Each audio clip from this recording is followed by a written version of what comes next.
ABP আনন্দ, এগিয়ে থাকে, এগিয়ে রাখে। বেলঘড়িয়ার তরুণ সফটওয়্যার ইঞ্জিনিয়ার জুনিয়র মৃধাকে সুপারি কিলার দিয়ে খুন করা হয়েছিল। প্রাথমিক তদন্তে এমনই অনুমান সিবিআই এর। কেন্দ্রীয় গোয়েন্দা সংস্থার সূত্রে দাবি, তাদের হাতে যে তথ্য প্রমাণ রয়েছে তার ভিত্তিতে এই অনুমান দৃঢ় হচ্ছে। 2011 সালের 12ই জুলাই খুন হন জুনিয়র মৃধা। দমদম ও বেলঘড়িয়ার মাঝে এক্সপ্রেসওয়ের ধার থেকে সফটওয়্যার ইঞ্জিনিয়ারের দেহ উদ্ধার হয়। সিবিআই সূত্রে দাবি, আততায়ীর গুলি জুনিয়রের পিঠ ফুঁড়ে শরীরে ঢোকে। শরীরের ভিতরে ঢোকা গুলি প্রায় থাই পর্যন্ত চলে যায়। পরে জুনিয়রের থাইয়ের কাছ থেকে বের করা হয় বুলেট। আঘাতের ধরন দেখে গোয়েন্দাদের সন্দেহ, জুনিয়রকে যথেষ্ট কাছ থেকে গুলি করা হয়েছিল। এখন প্রশ্ন, হত্যাকারী কিভাবে জুনিয়রের অত কাছাকাছি পৌঁছলো? আততায়ীর সঙ্গে কি পূর্ব পরিচিত কেউ ছিল?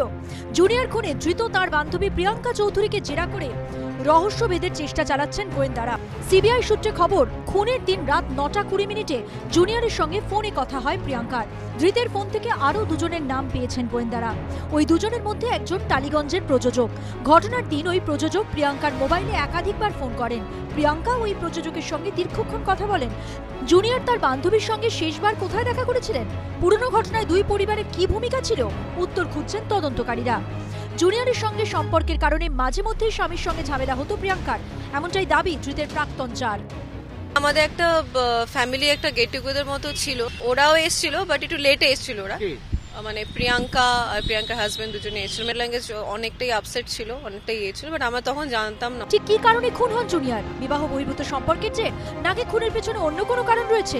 সিবিআই সূত্রে দাবি, এখনো তা পরিষ্কার নয়। ধৃতের মোবাইল ফোনের সূত্র ধরেই এগোচ্ছেন গোয়েন্দারা। আবির দত্ত, প্রকাশ সিনহার রিপোর্ট, এবিপি আনন্দ। পরিচয় হয় সোশ্যাল মিডিয়ায় চ্যাটের মাধ্যমে। প্রথমে সামনাসামনি আলাপ হয় জিমে।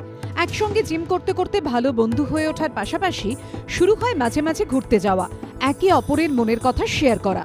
পরিবারের দাবি, বান্ধবী প্রিয়াঙ্কা চৌধুরীর সঙ্গে সফটওয়্যার ইঞ্জিনিয়ারিং সম্পর্ক এভাবেই ক্রমে গভীর হয়ে ওঠে। কিন্তু 1.5-2 বছরের মধ্যেই মাথায় আকাশ ভেঙে পড়ে জুনিয়রের।